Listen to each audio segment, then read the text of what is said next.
Hi, I'm Cynthia Schiller. Please like and subscribe. So this might help some of my viewers. I have a viewer that's been really struggling in a non-romantic relationship of being discarded. So things got a little off kilter like they always do with narcissistic relationships. But in the end, she had told him she's the narcissist in his eyes, because I haven't diagnosed her, but she does have narcissistic traits. So he doesn't understand why she had to be belittling about writing him off and ending their friendship. So she just instantly discarded it. So of course things get heated over time, but it's like something goes off in the narcissist where I'm just done. I'm just done. And you're like, I didn't even realize what was wrong. So he was kind of dumbfounded by it, trying to understand it. And she just wrote him off, blocked him within, just hasn't had communication. And the last sentence in her discard, has two, I believe she's the one who instantly blocked him and didn't give him a chance to say his piece or ask any questions. And that can make it even more frustrating. Sometimes we need that closure. So he didn't get his closure. And we struggle with that sometimes. So she had said in the discard text, again, I appreciate your friendship over the years and pray that God continues to bless you. And he says it's like an employer saying, thank you for your services as they're firing the person. And he felt it was really condescending. So sometimes this is something that we need to be aware of, because it can go two different ways. So if she meant it in a narcissistic way, it is very common to hear, it's not you, it's me. I just need to work on myself. It's all bullshit, because they don't want to say that they hurt the other person or that they just don't have the coping skills to deal with the relationship. Sometimes it's okay to say goodbye, but the narcissist will ghost, or she at least acknowledged him that there was an end to the relationship, but they didn't discuss it. They didn't give each other well wishes or understanding of this is too frustrating. It's just you get bitched at and dumped. So why did they do that? Why did they do that?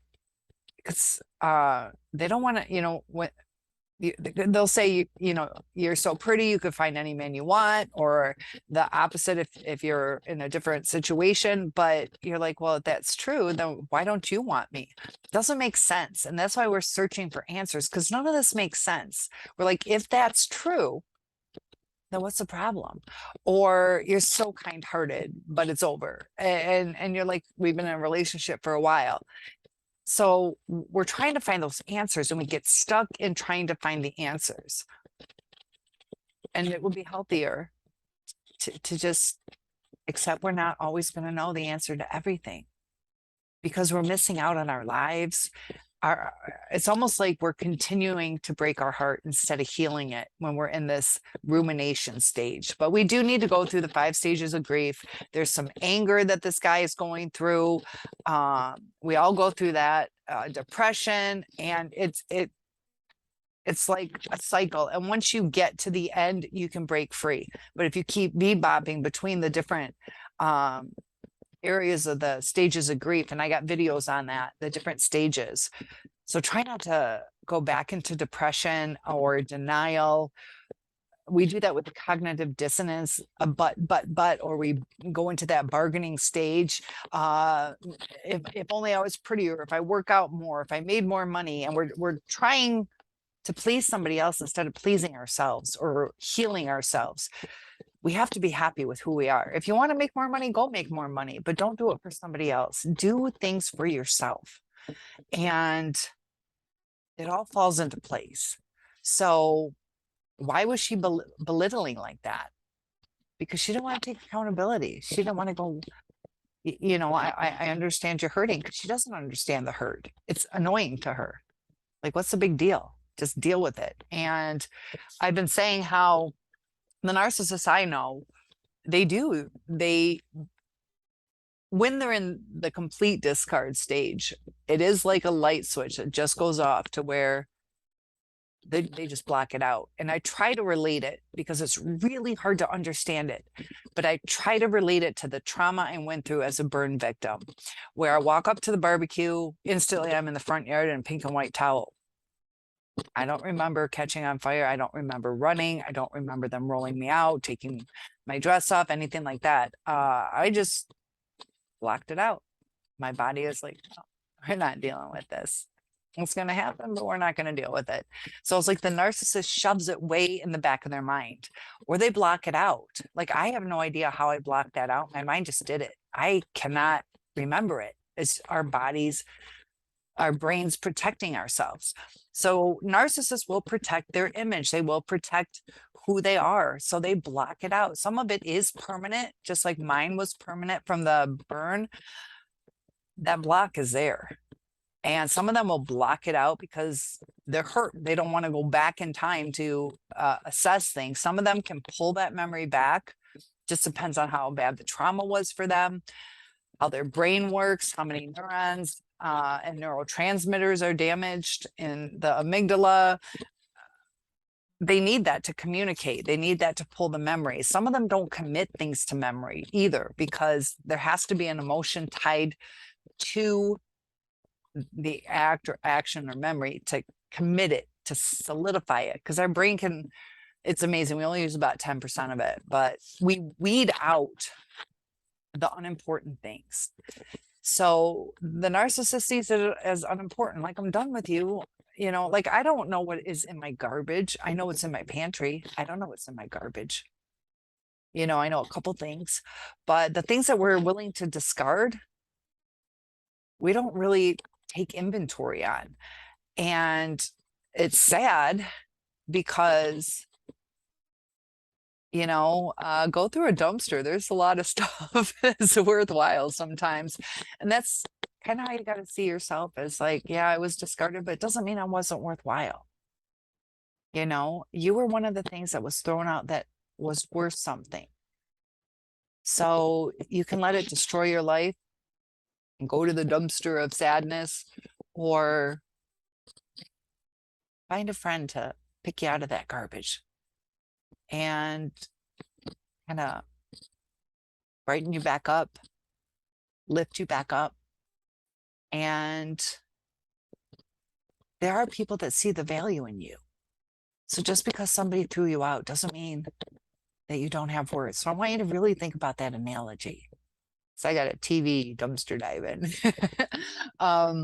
There's, you know, there's things that, you know, people don't realize what they're throwing out. And it's sad, you know, but they do it because they don't want to take accountability. They don't want to take time. It's easier for them to just say, fuck it. They feel that they can just find somebody else that will give them everything that they want, instead of taking up their time to focus on something else, to focus on the issue at hand, because they have too much shame, too much embarrassment, too much entitlement to give a fuck. They don't have that empathy. The neurotransmitters don't connect with the neurons. So there's not the correct empathy to understand what you're saying. Even when you talk to them, it is foreign to them. It's a hard concept to understand, because we're like, we speak the same language. They've said, you know, when my grandmother died, they said all these sweet things, but that's when they wanted something from you. They went with the flow. They learned how to, you know, oh, I guess I got to say this. And I guess if I want to sleep with the person, I got to send them flowers, or like, they learn manipulation tactics. Doesn't mean they feel it. Doesn't mean they feel it. And, you know, sometimes we have our boiling points too, where we're like, I don't want to do this anymore. You know, you can look across YouTube. Some of the people are like, I'm done with this shit. I've had enough. And the thing with the narcissist, though, is their tolerance for that isn't as high. A lot of us were like, I'm done with the shit, but we're fucked up over it. We're sad about it, confused about it, still ruminate a little bit, like, what was the deal? But sometimes we get hurt so much, just like my burn, we get hurt so much that our mind overtakes our thinking. And her mind wasn't as strong. Her mind wasn't as strong. There's other burn victims who remember everything, that were burnt way worse than me. I was 5 years, just turned five, fifth birthday party. So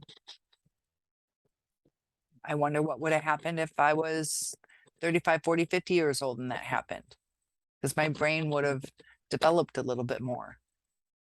So it's just appeasement. It's just like the employer, they're supposed to say something kind. They talk about the passive aggressive writing techniques, which I think was the worst thing I could have taken in 11th grade, because they tell you to do something passively, like how to write in passive aggressive, and it diminishes somebody else's feelings. It's an underhanded jab. Thank you for your services. Like, they didn't say we appreciated you being here. They didn't say thank you for your half-ass services, but you're fired. So it makes poor communication, poor communication. They're not saying, I'm sorry, we have to let you go. Unfortunately, you didn't meet the standards. So company policy, and I know you have a family. I wish we could do something better, but we told you the expectations. They're just like, thank you for your services. And you're like, well, you're welcome. See ya. It's poor communication, and society talks that way. Also, the company, if they just said thank you for your services, they also have an image to uphold. You know, if I was your wife and I'm like, what the company say when they let you go? And, you know, it could destroy a company, and people want to seem like they have good customer service. They don't want to destroy their reputation. Same with the narcissist. Don't want to destroy their reputation. So if they come across, like, let's say the narcissist said, you were an asshole, you did this and you did that. And the person's like, I never did that. Or, you know, you never came to my birthday party. And you're like, no, I was there, but you were busy with other people. I kept trying to talk to you. So they don't want to give us anything to defend against. So they just say, screw it. It's all going to be from my point of view. Nobody's going to know your point of view. You can't even talk about it. It's all that person's side of you. And that's how it is. So I'm sorry this person's really, really struggling with it. It does hurt. It was a mask falling. And it hurts. It hurts. But we get caught up in that cycle of the narcissistic abuse that causes us to go into reactive abuse, because we can only take so much. And that's why I feel, you know, with all these new supplies, the closer they are, the more likely it is to end. So he had a friendship with them, but if it was intimate or a marriage, or even if they were roommates, the more you need to depend on somebody and the more exposure you have, the more chances of failure. Think about that. So if you're worried about the new supply, I'm not. You just got married. I'm not worried about it. But it does still hurt. And we got to build ourselves up. And it takes time. It takes time. But life gets better. So thank you for your question, and feel free to let me know what you guys want to hear about. I love topic requests, and I try to respond to all comments, and I'll see you soon.